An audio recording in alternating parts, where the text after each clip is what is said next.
La fête de Pourim vient célébrer la fin de l'exil perse, perse et mède.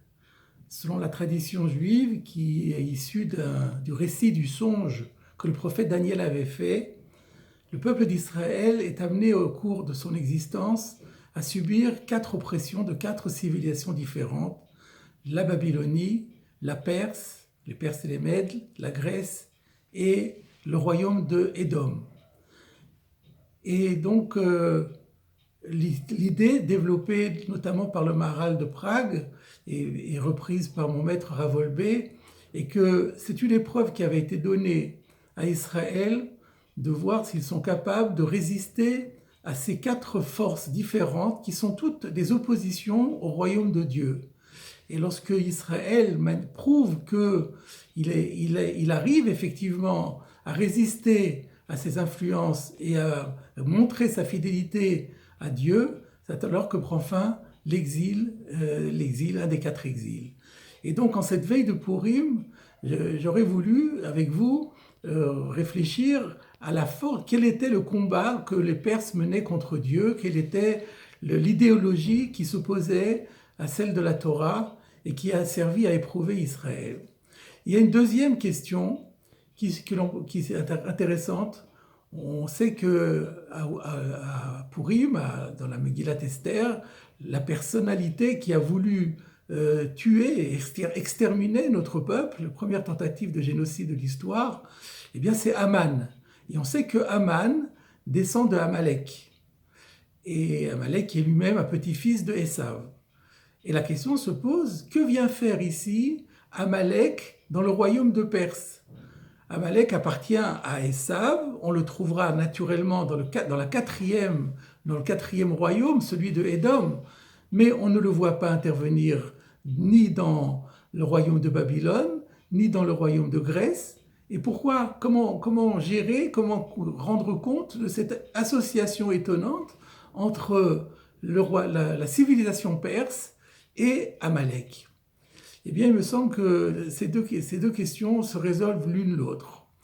Dans le rêve de Daniel, auquel nous avons déjà fait référence, le royaume de Perse est comparé à un ours.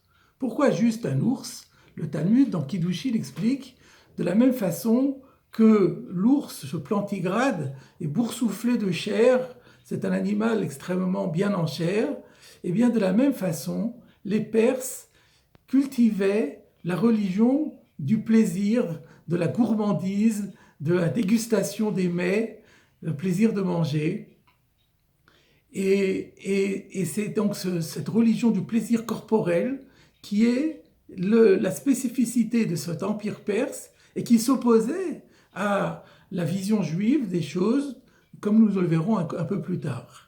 Et c'est ainsi d'ailleurs qu'on peut comprendre ce passage du traité Megillah qui dit « Mais qu'est-ce que les Béné Israël avaient fait pour mériter une telle menace de génocide ?»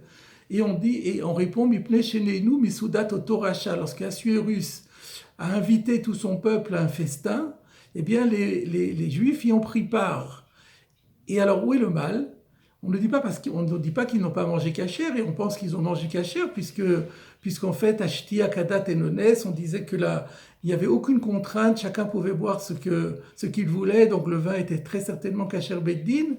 Et donc, qu'est-ce qu'on leur reproche? Chez Né et nous, d'avoir joui, c'est-à-dire d'avoir été influencés par cette société de consommation, par cette vision du monde, comme quoi le monde n'a été donné à l'homme que pour qu'il en tire les bénéfices les plus matériels possibles, les plus jouissifs possibles. Et ça, c'était la faute. Et bien là, nous trouvons en fait la même relation avec Amalek. Amalek, fils de Éliphaz, lui-même fils de Esav. Que nous dit la Torah? Que lorsque Esav revient du champ fatigué et qu'il voit son frère Jacob en train de cuire un plat de lentilles, il lui dit « Fais-moi goûter de ce rouge-là ». On voit bien que pour Esav, ce qui compte aussi, c'est la nourriture avant tout. Au point qu'il va lui vendre son droit d'aînesse. Vayivez Esav et Abochora. Pour lui, le droit d'aînesse, qui est d'ordre spirituel, n'a aucune importance et mérite d'être vendu pour un plat de lentilles. Ainsi, nous voyons que Amalek et le royaume perse, c'est le même combat. Et donc c'est ici que nous comprenons que le combat contre Amalek et la fête de Purim viennent célébrer justement le fait qu'Israël a su résister à cette influence néfaste et a su avoir la bonne relation à la matérialité, au plaisir de la nature. Alors là, il y a un contresens à ne pas faire. Le judaïsme n'est pas une religion d'ascèse. Le Zohar HaKadosh dit, est-ce que c'est mauvais pour les tzadikim d'avoir à la fois le monde à venir et le monde ici-bas? Non, les choses sont plus compliquées, un peu plus complexes que ça, plus nuancées que cela.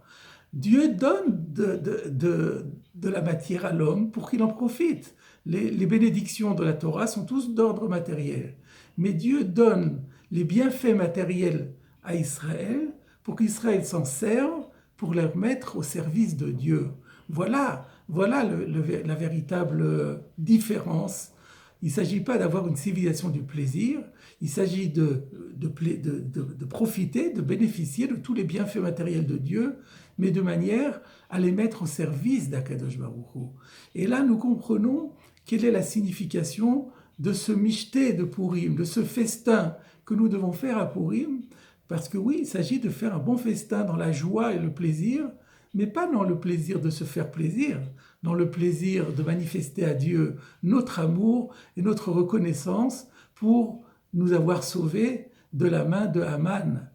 Et ainsi, nous comprenons également un enseignement toujours très troublant qui dit que si on lit Yom Kippourim, jour de Kippour, eh bien, on peut le comprendre, Kippourim, Kepourim, ça veut dire que Yom Kippour est comme Purim. Comment comparer deux événements si diamétralement opposés quand Yom Kippour est le jour le plus saint de l'année où on n'a même pas le droit de manger?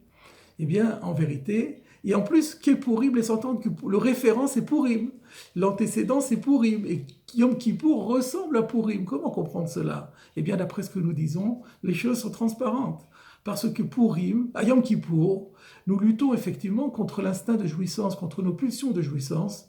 Nous jeûnons et nous sommes comparables à des anges qui sont complètement détachés de la matière. C'est très bien.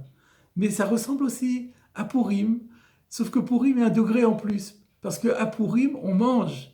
Mais malgré le fait qu'on mange, ce n'est pas pour faire bombance et faire plaisir à notre corps, c'est pour montrer à Dieu que nous savons utiliser la matérialité pour la mettre au service d'Akadosh Baruch Hu et faire une mitzvah avec ce plaisir de manger. Et quand on dit que quand on doit s'enivrer à Purim, c'est une manière de parler, on n'a pas d'obligation de s'enivrer, mais en tout cas, il faut arriver à un moment donné, on ne fait plus la différence entre maudit soit Haman et béni soit Mordechai, eh bien ça veut dire la même chose. Maudit soit Haman, c'est lutter contre l'instinct de jouissance. Mais en fait, lutter contre l'instinct de jouissance et accomplir une mitzvah, ce ne sont pas deux choses complètement antinomiques, l'un passe par l'autre. Voilà mes chers amis, de quelle manière nous devons aborder cette fête de Purim, toute la lutte contre Amalek. La semaine dernière, nous avons dit que lutter contre Amalek, c'est d'abord ne pas croire au hasard et penser que tout nous vient de Dieu.